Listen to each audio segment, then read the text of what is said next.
I'm prepared. I'm all right. I'm all right with it. Have you ever wondered what goes through the mind of a death row inmate in their final moments? It's a crazy thought, isn't it?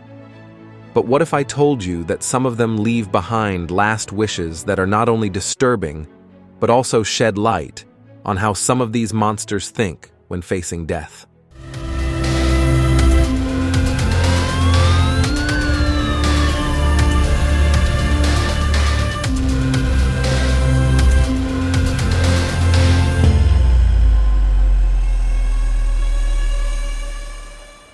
Welcome to Mind-Blowing Top 5, where we delve into the darkest corners of human behavior.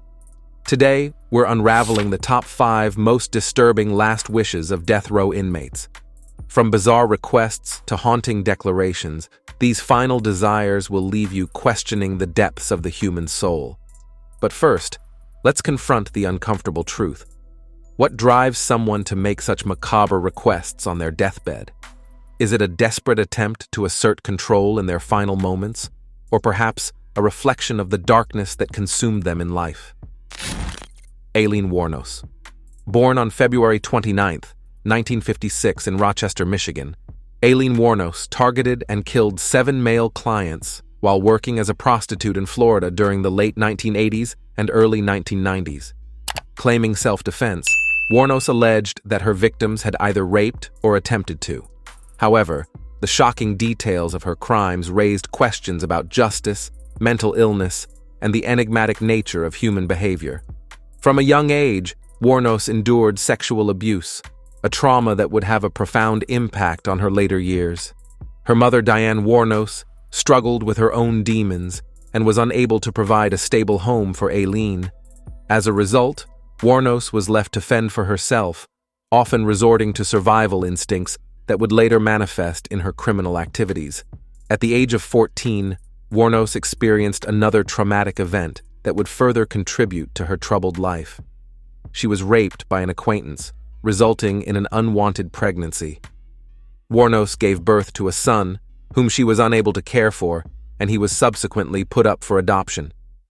This loss and the trauma of the rape further deepened Wars' emotional scars, fueling her anger and resentment towards men. As Wars entered adulthood, she found herself caught in a cycle of criminal activities, engaging in prostitution, robbery, and assault. She struggled to make ends meet and survive in a world that had shown her little kindness. It was during this time that she met her partner, Tyria Moore, in 1986. Together, they formed a bond that would both support and enable Wars' descent into violence. Wars' killing spree began in 1989 and lasted for approximately a year. Targeting middle-aged men, she claimed that she acted in self-defense, alleging that her victims had either raped or attempted to rape her. However, as the evidence unfolded, it became clear that some of her victims posed no immediate threat to her. The motivations behind her crimes were complex, rooted in a deep-seated anger and a desire for revenge against a world that had treated her harshly. She also blamed the police for not taking action after one of her murders. Let them know that I know that the cops knew who I was. After Richard Mallory died, I left prints everywhere, and they covered it up. And let me kill the rest of those guys to turn me into a serial killer. In 1991, Wars was finally apprehended and arrested. During her trial, her troubled past and mental instability were brought to light. She was diagnosed with borderline personality disorder and antisocial personality disorder, shedding light on the psychological factors that contributed to her violent actions. Despite her attempts to introduce evidence of her victims' previous convictions during the trial, Wars was denied the opportunity. She was convicted of 1 murder and received 6 death sentences, marking the end of her reign of terror. On October 9, 2002, Alen Wars was executed by lethal injection at the age of 46. Her last words were, "Yes, I would just like to say I'm sailing with the Rock, and I'll be back, like Independence Day with Jesus. June 6th, like the movie. Big mothership and all, I'll be back, I'll be back. A strange end to a very strange story." Gene Hathorne. Gene is on death row for the murder of 3 of his family members in October 1984. Gene and his accomplice James Lee Beathard attacked and killed Gene Sr., his wife Linda, and their teenage son Marcus. They planned to take the family out of the way and inherit the $150,000 property settlement. They were unaware that Gene Sr. had changed his will and disinherited Gene Jr. After the incident, Gene scattered African-American human hairs and cigarette butts to drive suspicion away from him. However, investigations revealed that he was responsible for their death and was arrested and charged with capital murder. During the trial, Gene claimed that Beathard was responsible for the killings, while he only fired through the window. Beathard was found guilty, convicted, and later executed despite his claims of innocence. Gene was also found guilty and sentenced to death. He maintained that he was innocent and appealed the court ruling. His attorneys claimed that the 1985 trial did not consider that he was abused by his father, which created hatred for his family. But his final request is where things get disturbing. Gene requested that his body be turned into fish food and fed to goldfish as part of art if his appeal failed. The unusual request involves using his body as an art installation, which acts as a wider project on capital punishment. The 47-year-old Gene gave his consent to the artist, Marco Evaristi. Mr. Evaristi planned to deep freeze Gene's body and turn it into fish food so that visitors at his exhibition could feed it to a group of goldfish.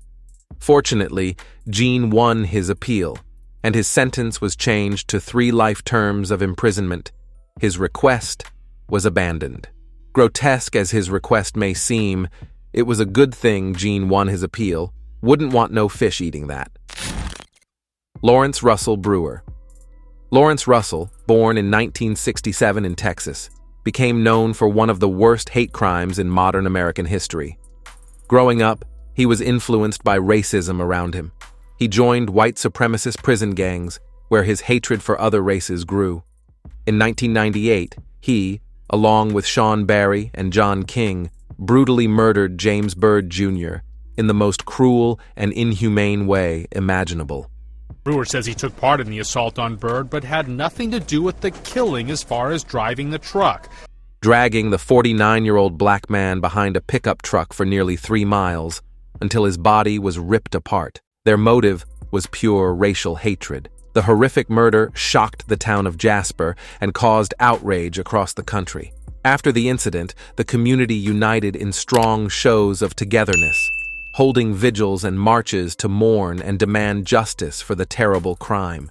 During the legal process, Brewer and King made history as the first white men in Texas to be sentenced to death for murdering a black person.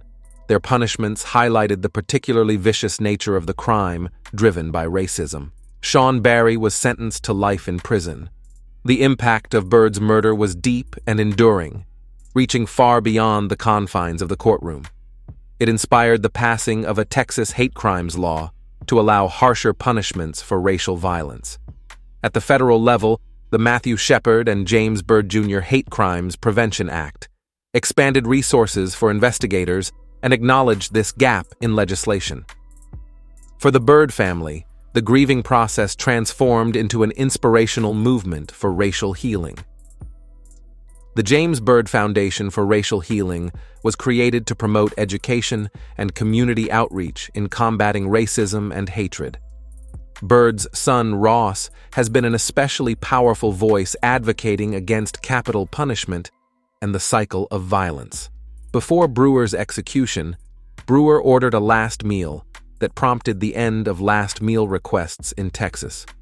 The meal included 2 chicken fried steaks with gravy and sliced onions, a triple patty bacon cheeseburger, a cheese omelet with ground beef, tomatoes, onions, bell peppers, and jalapenos, a bowl of fried okra with ketchup, 1 pound of barbecued meat with half a loaf of white bread, 3 fully loaded fajitas, a meat lover's pizza, 1 pint of Bluebell vanilla ice cream, a slab of peanut butter fudge with crushed peanuts on top, and 3 root beers. When the meal was presented, he told officials that he was not hungry, and as a result, he did not eat any of it. The meal was discarded, prompting State Senator John Whitmire to ask Texas prison officials to end the 87-year-old tradition of giving last meals to condemned inmates. Don't go anywhere yet. The next on our list will blow your mind. James Edward Smith. One of the strangest requests of all comes from James Edward Smith, a Kentucky-born murderer who was convicted of murder. His last request also made headlines in 1990. His story begins in 1952, since as a child he was known for his love for the outdoor activities and often liked to spend time camping and hiking along with his family. He used to work as a taxi driver in Houston, Texas. But however, as he grew older, he fell in with the wrong people and started to commit petty crimes. Smith was convicted of murder in 1983 after shooting Larry Don Rojas while robbing offices in Houston, USA. Rojas, the district manager of an insurance company, was in the cashier's office with another employee when Smith came in with a pistol and demanded money. While the second employee hid, Rojas complied. He placed money in a small bin and put it on a table near the robber. As Rojas walked away, Smith shot him twice, once through the heart, killing him. Smith was arrested a short time later in an apartment block after being chased by one of Rojas's co-workers and several other men, including a crew of workers at the block of flats. The group tackled him in a car park and held him there until police arrived. He was sentenced to death by lethal injection and waived his final appeals. During his trial, he confessed to 6 ritualistic deaths, though his claims were never proven. His mother also told the court he practiced black magic and voodoo. His last request was a meal which was not an ordinary one, but a sand meal. He requested Rayakunda dirt as his last meal, as he believed that it would help him reincarnate. But the state did not allow such a strange request, and in the end, he was executed in 1990. Thomas Joseph Grasso. Strapped to a gurney, about to be given a lethal injection of drugs, a convicted killer is not a happy man at all. Not because of his impending doom, but because he didn't get what he'd asked for. In his last words, he made that clear, saying, "I did not get my SpaghettiOs. I got spaghetti. I want the press to know this." His name was Thomas J. Grasso. On Christmas Eve, 1990, he entered an 87-year-old woman's house and strangled her, taking $8 from her purse and picking up coins, which got him another $4. He also took her old TV. After being convicted and sentenced to death, he made quite a big deal about his upcoming date with a cocktail of life-ending drugs, once saying philosophically, "What we call the beginning is often the end, and to make an end is to make a beginning. The end is where we start from." He wasn't done. Just 3 hours before his execution, he submitted a poem to anyone interested. It was titled, "A Visit with Mystery." Here are a few lines from it. "The warden will read my last creed, and the deadly brew will flow, as the poison drips into my veins, and from my body life does drain." Not only did he lay it on heavy regarding his life's end, but he also made a meal out of his last meal. He ordered 24 steamed mussels, 24 steamed clams, and with lemon wedges too, of course. For the main course, he asked for a Burger King double cheeseburger, a stack of BBQ ribs, pumpkin pie with strawberries, all washed down with 2 strawberry milkshakes. He also asked for those SpaghettiOs. As you know, Mr. Grasso left his life feeling rather let down.